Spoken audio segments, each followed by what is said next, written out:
Selamünaleyküm dada. Nana kurban. Nana onu bilmiyor. Sen nana çıkarttın bunu. Ha, ne çıkalım? Kodun üstünde var hanım. Şey burada değil nana kurban olsun sen.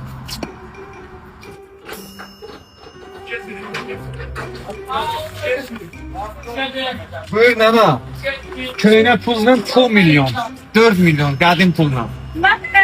Heç nə, 4 milyondur. Yəni pensiyanı çıxartdım hamısı. Düzdür.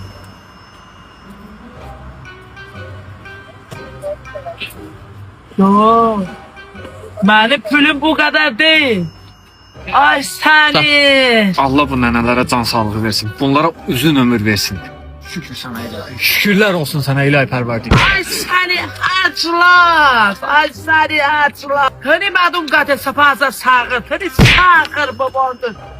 Sağır muanda ettim. Pülü de zaçta.